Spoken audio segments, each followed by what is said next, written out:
Welcome to TradeTheMBA.com. This is John. This report is for the 25th, and we had a little bit more softness there. You can see the buyers that we talked about without shorts pushing things forward really didn't have enough juice. We're up to 5 now on the MBI white, so some shorts got interested as that started to decay, and that caused a little bit of this really kind of flat DOC as we see right here, but still you have steel reset. So you've got plenty of buyers just, holding off, looking to see if they can get a better price. But you also notice we have rising gold, and that is usually an indication that you're going to be able to hold on to the support levels that are there. It's just an indication that the strength of that trend is pretty strong.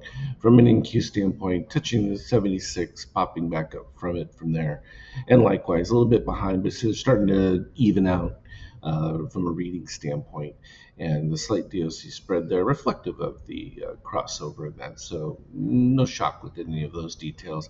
The key is that you have to make sure that the shakeout stays above positive and starts the new uptrend. That'll be the bounce back effect.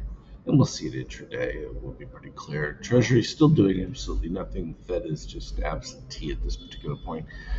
Problematic here with the oil because now we're at the top end of that range, and this is where your stability of inflation, and that really gets measured, and depending on how that goes, a breakout above, and it's looking pretty clean that it will, would be problematic. DOC, at least we're seeing a spider there, so that could stave off some of the push at the resistance level right here. But definitely something to be watching, because breakout there would be problematic, definitely. The excitement of the euro still exists, but this idea that the war is going to continue and stuff, but now that the U.S. is going to be the main supplier, as Trump has sort of pivoted and said that he's willing to supply all the weaponry and that, well, that takes a lot of the thunder out of the EU zone, saying they're going to be spending all this money. Well, it's going to be going to the U.S. From a gold standpoint, still pushing higher. It's not going to stop. The deficits aren't contained in any country whatsoever, so it's just more of the same. And where Russia probably would have been on a good footing with almost no debt and decent situation, they're having to spend for all the war. It just drains their coffers. Trump was out there talking about their economy suffering, but they've been saying that for 2, 4, 5 years now, and they've gotten past the sanction thing. And obviously they're not getting the growth that they would like, but they've had a workaround.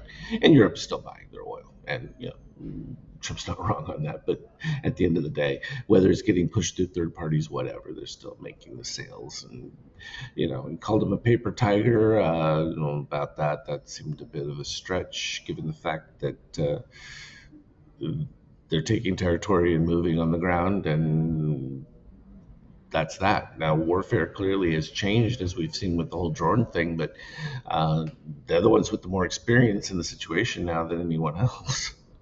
From a Bitcoin standpoint, just pulling back to this lower area, still within a weak zone, and MBI white still leading. So could see some continuation to the zero here if that continues, and looks like it's going to. You've got orange caught between cyan and red. That's continuation. If it dips back below red, that's where you get your turnaround move.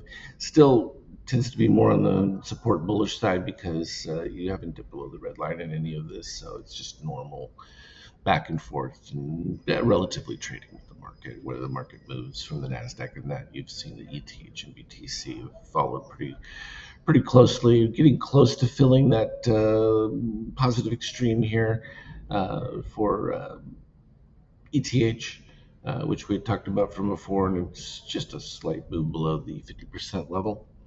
From the intraday, well, it was pretty clear. You ended up with a brief moment the other day where Magenta was rising, and You had MBI White leading that, but that's a short cover rally. But then all of a sudden you got to the peak of it here, and Magenta dropping back below the 25. That's always a critical level. That's why it's on there. And with MBI White leading, that's your ticket to say supports aren't going to hold. And boom, clean jump in from that particular point, and MBI White stayed in the lead the whole time. And as you were dipping below, you met your zero expectation. It's pretty straightforward from that standpoint.